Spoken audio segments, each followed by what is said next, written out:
SBR Videos is sponsored by Sports Cash System. Click on the link below for more information. Wade, his hard pass, Kadri shoots, he scores! Nazem Kadri at the end of a Toronto. Hi, and welcome to Where's the Action? I'm your host, Ross Benjamin. I'm going to be previewing tonight's NHL game between the defending Stanley Cup champion Chicago Blackhawks and the St. Louis Blues. Game takes place in St. Louis. Face-off time will be 8:05 p.m. Eastern Time. This game will be televised by the NBC Sports Network.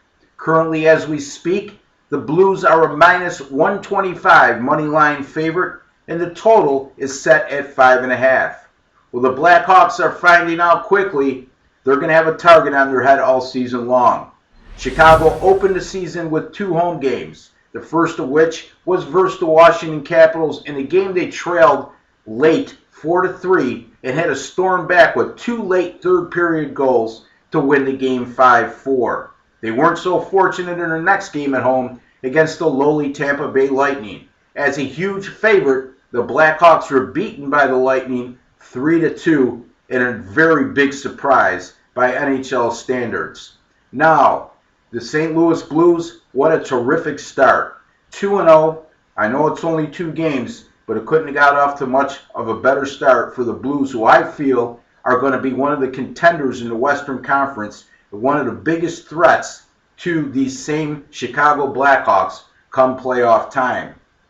The Blues goaltender Jaroslav Halak has been terrific in the first 2 games.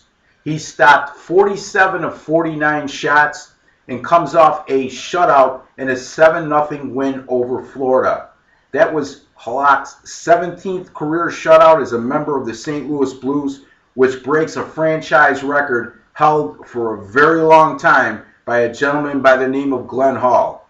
And I know, unless you're an old-timer like myself, you don't remember Glenn Hall, but he was one of the all-time best. Now, here's the way to look at this game. The Blackhawks have been tested early. Now, I think they're going to relish the role as an underdog, and I think this might be a club, meaning Chicago, that's going to really be more intense and focused in games on the road. And I know that seems like an oxymoron in sports, but it's hockey and it's a whole different mentality. As an underdog on the road, off 2 subpar performances versus a team they know is one of the threats in the Western Conference and has played very well in the first 2 games, I think Chicago is going to be extremely intense tonight, extremely focused, and ready for the stiff challenge. I'm going to take a shot here on the Chicago Blackhawks, +105 over the St. Louis Blues in the NHL on Wednesday evening. You've been watching and listening to Where's the Action? I'm your host, Ross Benjamin. Thank you for joining me. I'd like to wish each and every one of you the very best in this upcoming week. Wade, his hard pass, Kadri shoots, he scores!